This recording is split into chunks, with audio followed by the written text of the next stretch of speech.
siope ki tama pe fa ke fa e o fa kolo he ki ho mana pa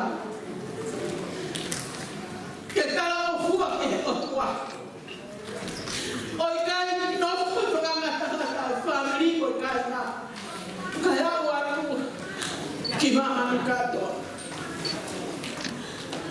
ko tu ma se para to apeni ko to ma ka na ko mala pa he ako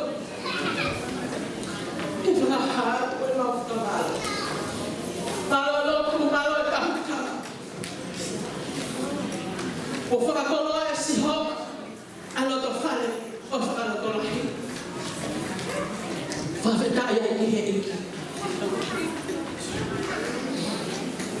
Kimini jeka, kole aku dia merasa aiki, orang mata boleh kah mata kau mata boleh ada afion, behefang aku fefe hawa tu, dah kata bomo kafita, biarlah dia tu koya, kau tua, kau pehat, kita kau dah kau ini, kau kiwa, tak kiwa. Kau boleh baik dengan kau baik, bebas kau tahan. Oke, family kau baik. Kau tak mengolah kau tahan kau boleh nak fikir. Kau perlu, kau tak mahu fakir. Kau fakir kau bebas. Aki mama ni sisi kau. Kau afetar boleh. Lama mai, lau boleh ahoni. Boleh faham kau ini. Boleh faham kau lagi. Ke kau mehe maalari ka mo whakawhetai ka mo whakamalo ia si ho o mausio o whanau hako masiki iyo ko mea peria mo ui a kai whae heki wahatai ki ku whae whelongo haki ka hoi whae o mo ui ai wholofo whakawhetai ka ki whakaofa ha a karaisi loto lotoi he mo ui te hange ko tau kala ku whae whae te kau he ahoni ai mo no ia ai mo ui tuku la tola tola si hoba hene mo ui mana ma whakatua sio whakatua kalea whakatua le atua ahone whakatua tawa kia ma kala onu atu malo e lotu ai whakatola hanga e kio whakarahu kau a ikai nā kape mo furumu e whakamoko punaka e au ki mama ni kato whakawhetai o kulotu mai mo ofa Antoy mai whanau la mano. Hito whare ko ni. Ahama minga koe. Ika ia hae mo ua. Hangi ofa kuno e whakarono. O whae ni whanau koe. Si ngai whae koe. Family he eki. E no na ahama atu. Ke whetu o na ofa rahi atu. Tā mai whasi. Uno mai ke moa.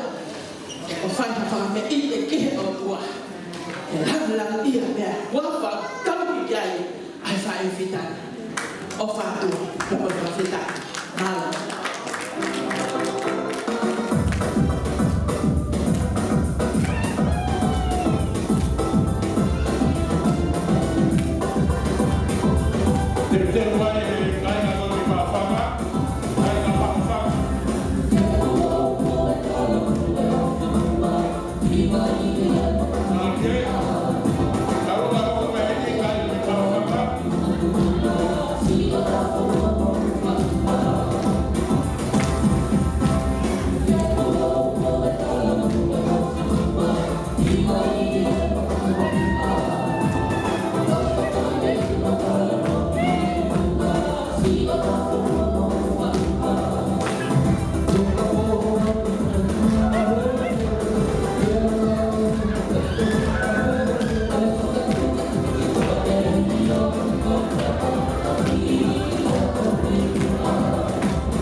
Terima kasih.